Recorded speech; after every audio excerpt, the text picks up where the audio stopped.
Hi, everybody. My name is Anne, and I'm the project lead for Hack 2022. And we're so glad that you have registered to join. And we are so excited about what God will do with us this October.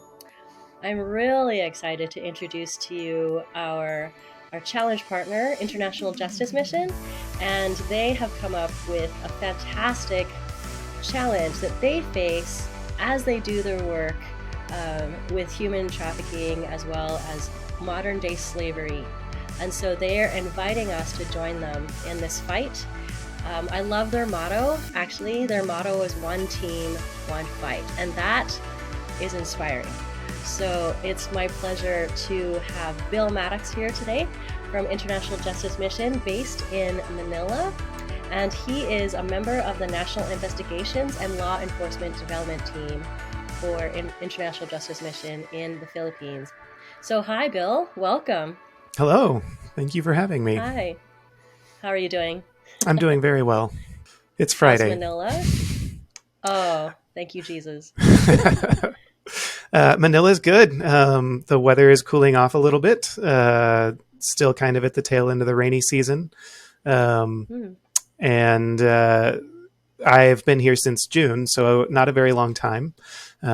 So still experiencing new things and learning about the city and the country and the culture. And it's a really good time.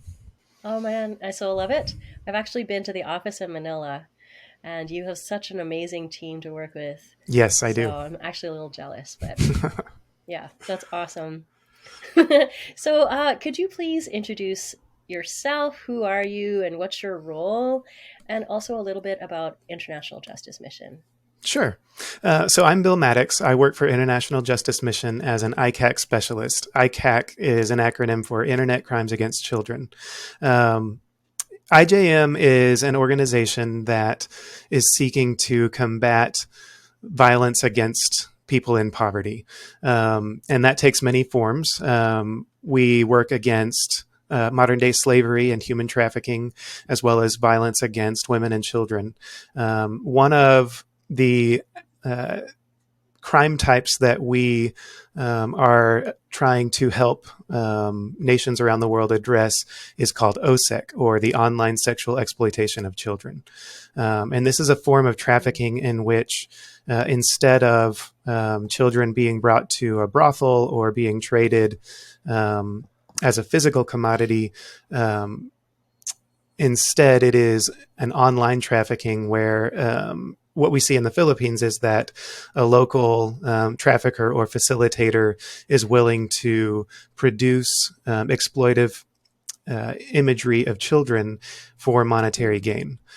So we would call people in developed countries like the US, Canada, countries in Europe, Australia as the demand side.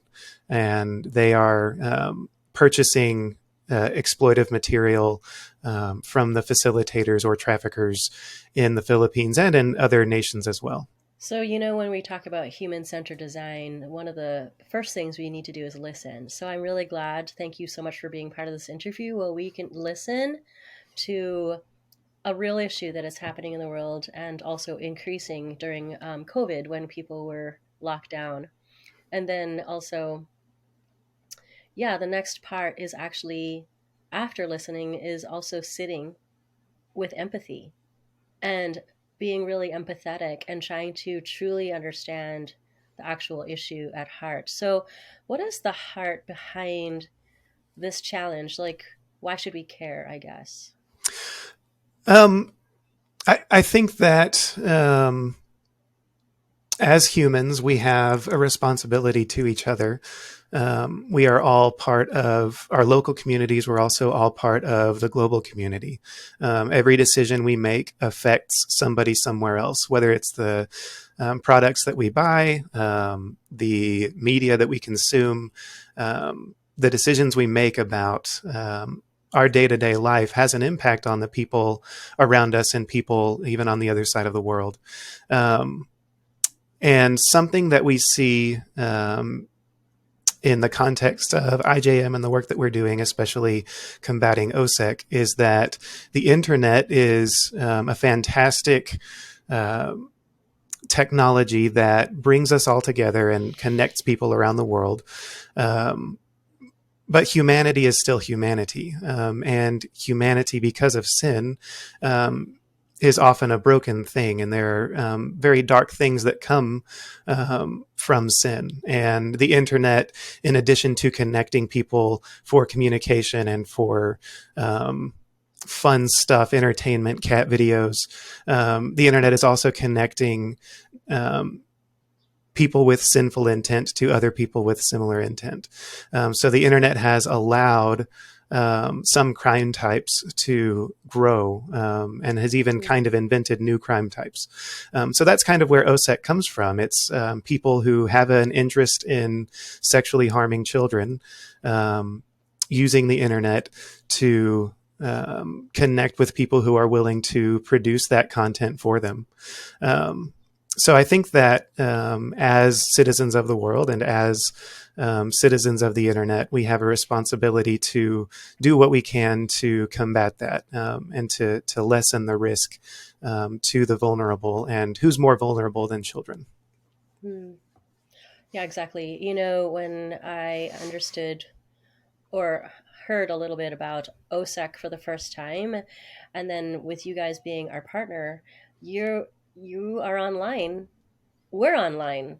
You know, so I really think it's a really fantastic partnership. So I'm really excited to see the solutions that people will come up with in order to help combat this. Um, can you explain why the Philippines? Why does the Philippines focus on OSEC? The Philippines has been recognized as kind of a hub that OSEC is being produced in. And there are a lot of factors that go into it.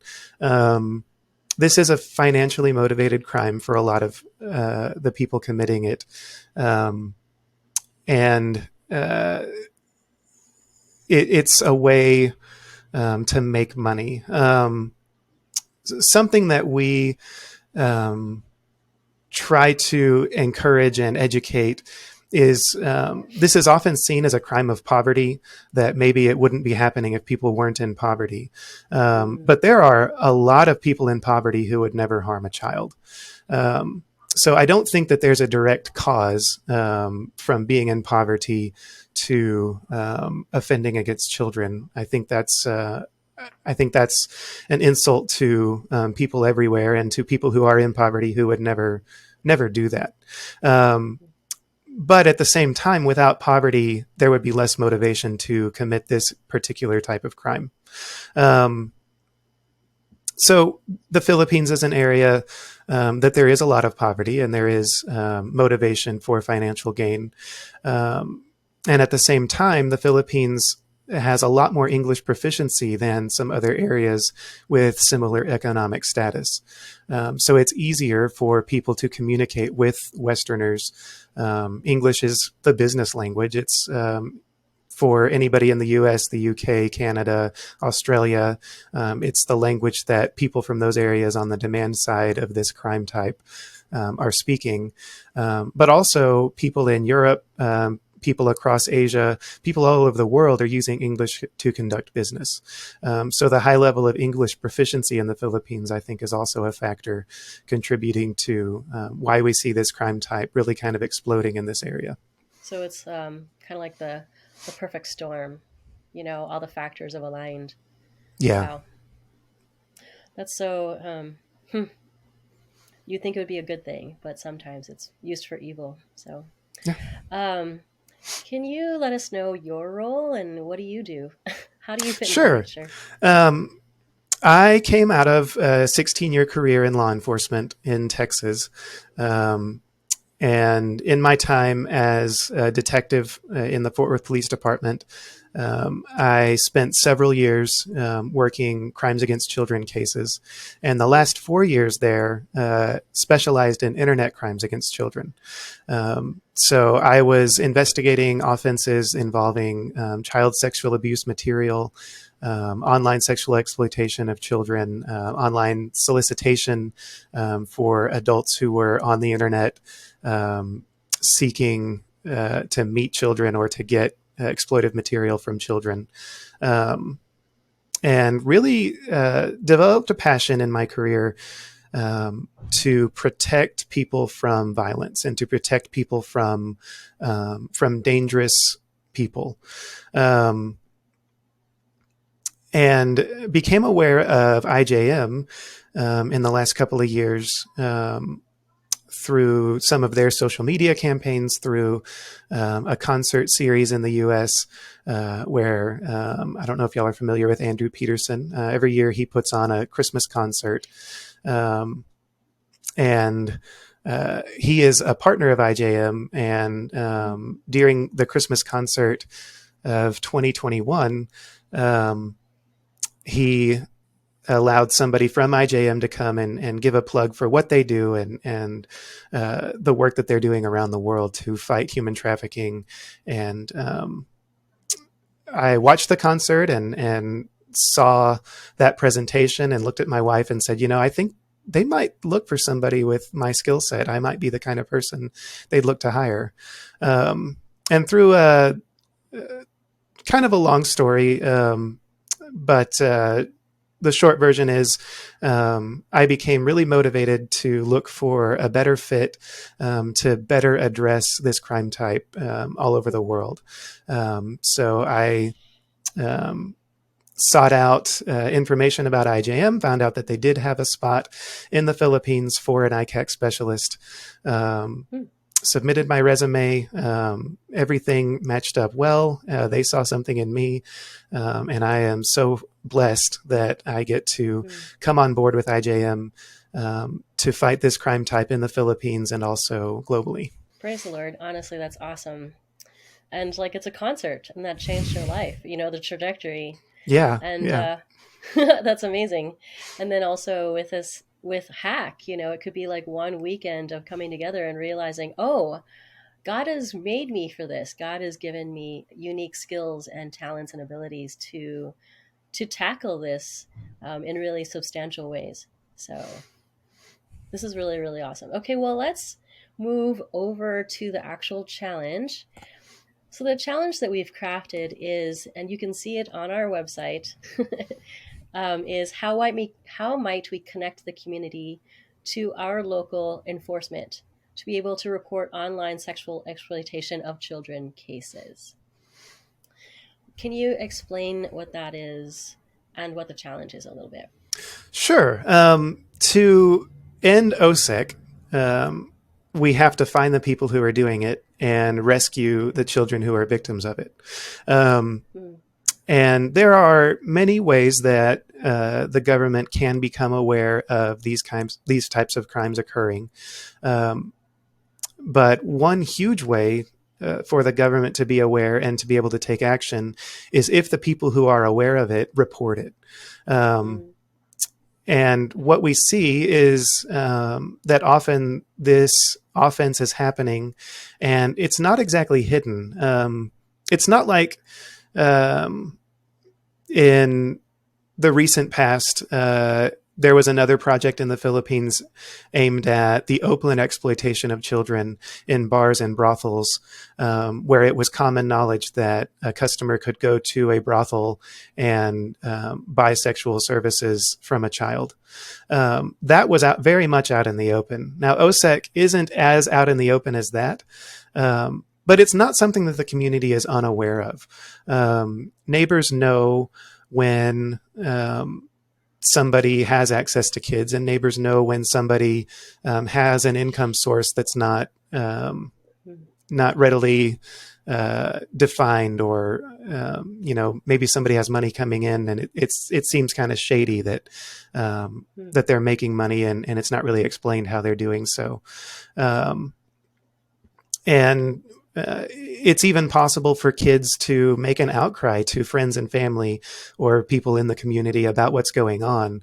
But if that's not being translated into a report to the authorities, of course, the authorities aren't going to take action because they don't know it's happening.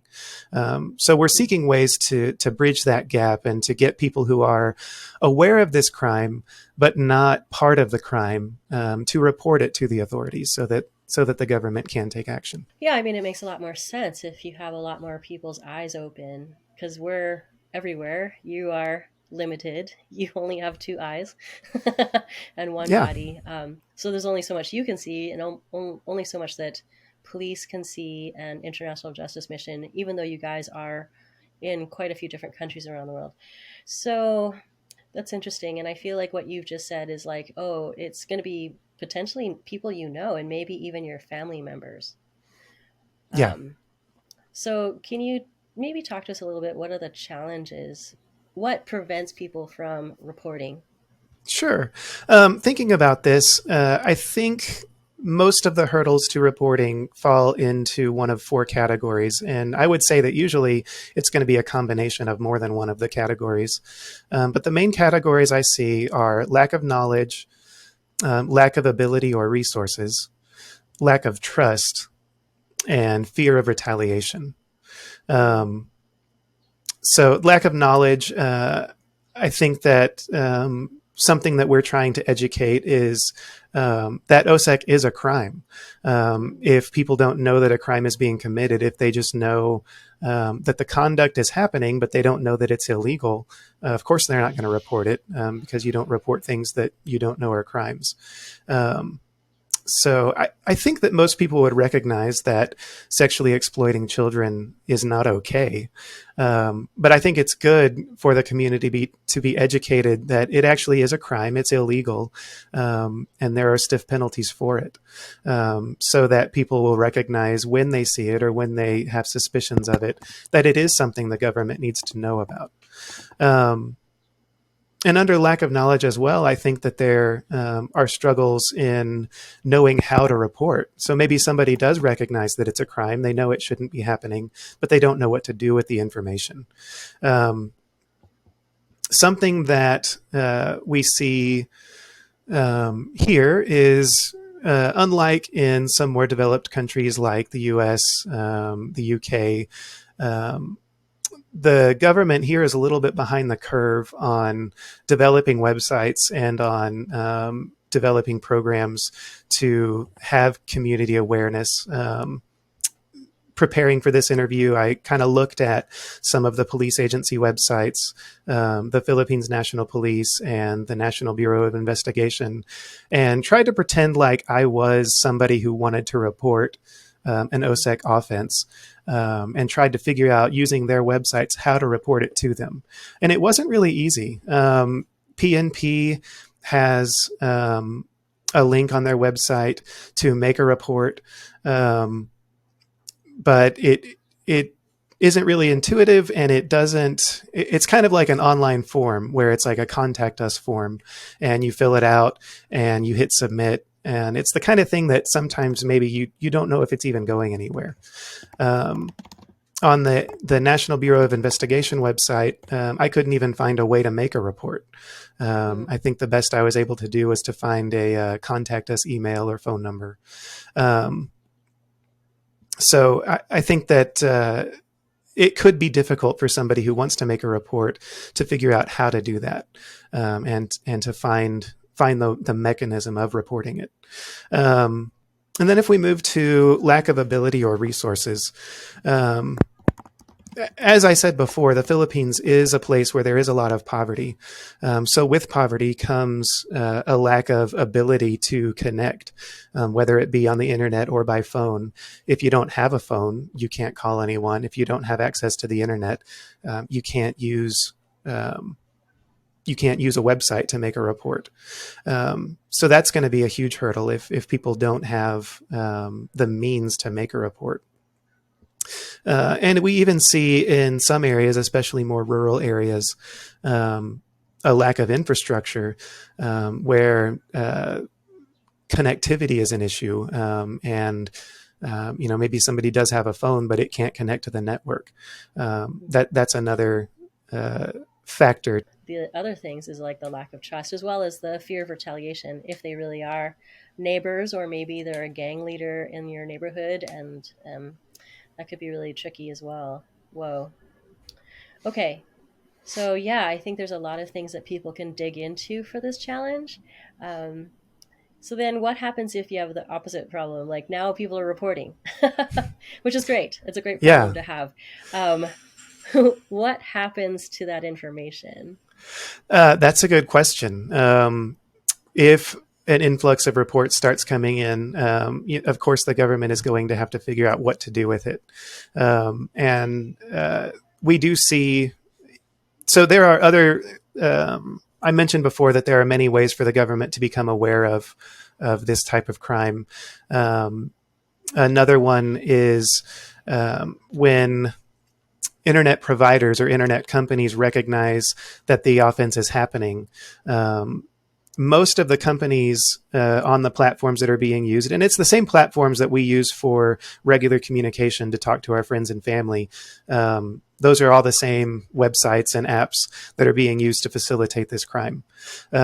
So when those services become aware of these types of crimes happening on their platforms, most of those companies are based in the U.S., so they're reporting to an organization called the National Center for Missing and Exploited Children, or NCMEC.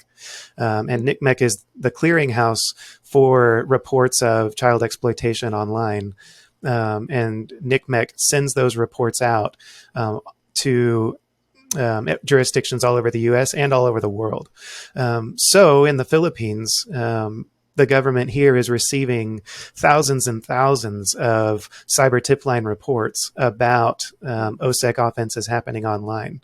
And we have seen difficulty going through that volume of reports and deciding, which of these rise to the top, which ones are children who are the most vulnerable, or which ones are reports that are most actionable. What can we work on right now? It's difficult to deal with a huge amount of reports. So yeah, that is a really intuitive question. As we see the number of reports increasing, what are going to be the resulting struggles to take action on those reports? And falling in with that lack of trust hurdle that we talked about, it is common for people in the Philippines to feel, and not just in the Philippines, all over the world, even in developed countries, it's common for people to feel like, well, I made a report, I have no idea if anything's happening. I don't see the police coming and knocking down the door at the house I reported. Are they doing anything? So yeah, that is another factor that goes into trust, and another hurdle toward the government taking action on these crimes. What kind of solutions have you thought that you need? Well, something I alluded to in the lack of knowledge in how to make a report. I think that there is room for improvement on websites of police agencies. So I think that all of these agencies could benefit from some help getting their websites to be more intuitive for people looking to make a report. That if the simpler it is, the more people you're going to see doing it. So if it's something that it's going to take 15 or 20 minutes to figure out, that's a hurdle, and you're going to lose reporters that way. So as close as we can get to like 1 or 2 clicks, that would really be a help to making reporting easier. And also any way that we can facilitate communication between the community and the government. So we need to find a way to connect the good guys to the people seeking help. And then something else that I've thought about is in the fear of retaliation, anything that we can do to alleviate that fear is going to be a help. So if there's a way for people to report anonymously, that does come with its own investigative problems. In my time as a police detective, if I got a report from an anonymous source and I'm not able to contact that person who made the report to ask further questions, I might not have enough information to actually take action. So it is difficult to say as a former police officer that anonymous reporting is good. But of course, if you're able to make a report anonymously, you might make a report where otherwise you would make no report. But somewhere in the middle between anonymous and not anonymous is if there's a way to make a confidential report where maybe I, as a police investigator, can see who made the report or have some mechanism to contact that person for further follow up questions. But maybe that information doesn't become public knowledge. Or maybe there's a way to protect that information from being released to the suspect in the offense or from being released in open court. If there's some measure of confidentiality that can help alleviate those concerns for fear of retaliation or fear that being a snitch is going to come back on them. It's a real fear, and it is something that we need to find solutions for. As a detective, curious about like what do you look for in order to say, oh, this is legit, this is a real thing, and we have enough information to move forward. Um, as close as we can get to who is the actual victim of the offense, where is the actual location where the offense is happening, what evidence do we have that an offense is happening? So sometimes we would get reports when I was in law enforcement in Texas that somebody would say, so-and-so told me that they know somebody who's committing a crime. Well, that kind of report is largely hearsay. It is not enough information for me to get a search warrant based on third-hand information that maybe somebody somewhere is committing a crime. Whereas if I have a report where somebody says, I saw a crime happening, it happened at this house, and this is what I saw. I saw somebody pointing a camera at a naked child. That's a much more concrete report that if I'm able to get an interview with a person who saw that happening, that's evidence. That's something that I can use to take to a judge and say, Judge, this is how I know I need to do a search at this house and figure out what's going on there. Or this is how I know there's a child who needs to be rescued. So the more concrete the information can be, the more actionable it's going to be for law enforcement. Yeah, that's awesome. Okay, so Hack is a global event, thank the Lord. And we have people who are interested, like that lovely person who registered from Nigeria, who this is already on her heart. So, how do we encourage people to find, how do they make this contextualized local to their cities? How would you recommend that they go about doing their research? Well, something that's common to all of us is children. Almost all of us have children in our lives. If we don't have our own children, we've got friends and family members who do. And I think that the desire to protect children is universal. That's something, it doesn't matter what country you're from, what your local culture is, what religion you have. We all care about our kids. So I think that is something that is easy to use to bring us together, to think about our own kids and to recognize while the type of OSEC that we're combating here in the Philippines is a little bit more unique to being a crime for financial motivation. The sexual abuse of children is something that's happening in every country. There is no society in the world or in history that has been immune from the sexual abuse of children. So I think that there is room for awareness of how common sexual abuse is.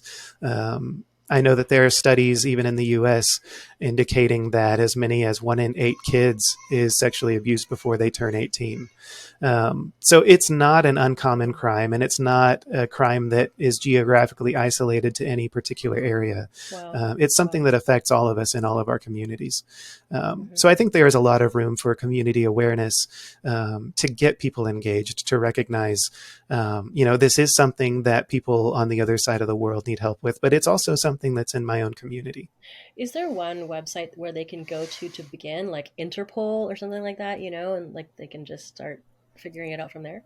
Um, yeah, there are several good resources. I think one that I would like to give a plug for is IJM. Oh, Go to ijm.org, and there's a lot of information about what's going on in the world and the types of exploitation that IJM is combating worldwide. Another one would be the NCMEC website, ncmec.org is another website that has a lot of information about the dangers to children online. but yeah, there are many good organizations and agencies that are involved in combating this. Interpol, um, police agencies.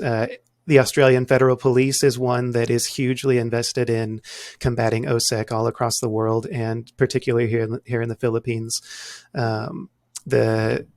The UK National Crime Agency, the National Police of the Netherlands. We have a lot of partners here in the Philippines who are also engaged in fighting these crime types, who are also good resources to find information and to learn more about what's going on and what we can do about it. Great. I also know that we do this in Canada as well. So, yay. But Yay. we're going to add some more resources to the Champion Kit for those of you who are listening. So, go to your Champion Kit and find the resources that are set up for you. Okay, one last question, Bill. You're not talking to me anymore. You're talking to the participants. Tell them why they should choose your challenge. Go. The online sexual exploitation of children is a very real, huge problem that is growing. We saw a big increase in this crime type during the pandemic. More people are spending more time online. And for people who have a sexually motivated interest in harming children, it's much less risk involved for them to get online and commit an offense than to get on a plane and go to another country and to put themselves in the room with a child. It's seen by the offenders as a safe crime to commit, and they are committing it with impunity. There are people who want to harm children and want to pay other people to harm children, who are committing this crime daily, and we need to do something about it.